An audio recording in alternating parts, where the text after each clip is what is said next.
A agenda da segunda semana de novembro tem como destaque a divulgação dos dados de inflação no Brasil, nos Estados Unidos e na China. O avanço dos preços ao consumidor, exacerbado por gargalos nas cadeias produtivas e pela oferta limitada de combustíveis, é uma das grandes preocupações do mercado para 2022. No Brasil, há ainda fatores agravantes, como a crise hídrica. Outros dados relevantes para ficar de olho são as leituras da Pesquisa Mensal de Comércio e da Pesquisa Mensal de Serviços para o mês de setembro. Elas dão sinais de como está a atividade nos segmentos de varejo e de serviços. Vamos dar uma olhada como será a semana de 8 a 12 de novembro. Na segunda-feira, dia 8, a Anfávia divulga, às 10, a produção total de veículos do país para o mês de outubro. No mesmo dia, a Secretaria Especial de Comércio Exterior e Assuntos Internacionais divulga, às 15 horas, a balança comercial mensal para o mesmo mês de outubro. Na terça-feira, dia 9, o Instituto Nacional de Estatística da China divulga, às 10h30, o CPI, Índice de Preços aos Consumidores, no mês de outubro. Na quarta-feira, dia 10, o IBGE divulga, às 9, o IPCA para o mês de outubro. E o Departamento de Trabalho dos Estados Unidos apresenta, às 10h30, o CPI americano. Na quinta-feira, dia 11, o IBGE divulga, às 9, as vendas no varejo para o mês de setembro, através da Pesquisa Mensal de Comércio. E o Instituto também apresenta o primeiro prognóstico de safra para o ano de 2022.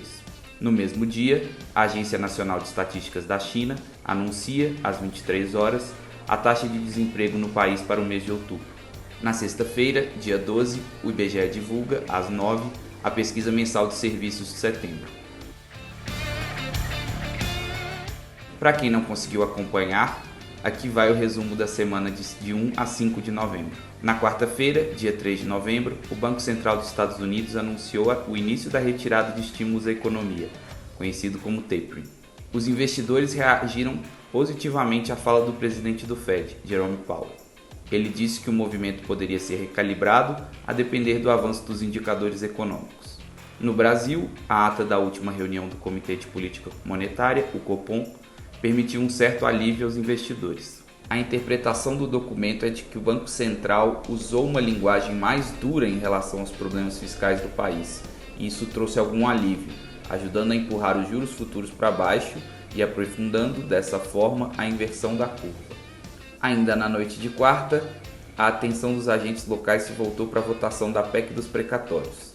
O texto base foi aprovado com apenas 4 votos de folga na madrugada de quinta-feira, dia 4. A reação inicial dos mercados, a aprovação em primeiro turno, foi de alívio, mas o sentimento acabou se esvaindo e deu lugar ao temor de que o texto encontre resistência na votação em segundo turno na Câmara e também no Senado. Com isso, os agentes financeiros voltaram a precificar a persistência das incertezas relacionadas ao longo da trajetória fiscal do país. Na quinta-feira, houve ainda a decisão da OPEP de manter em dezembro o ritmo de aumento de produção de petróleo em 400 mil barris diários a cada mês, contrariando os pedidos do presidente dos Estados Unidos, Joe Biden. A decisão deve manter os preços da commodity pressionados. E a semana fechou com a divulgação da geração de empregos nos Estados Unidos, na sexta-feira, que veio acima do esperado. Foram criadas 531 mil vagas em outubro, quando o consenso apontava para 450 mil. Diante desse cenário, o Ibovespa teve um início de semana positivo, foi às mínimas do ano na quinta-feira e voltou a respirar na sexta.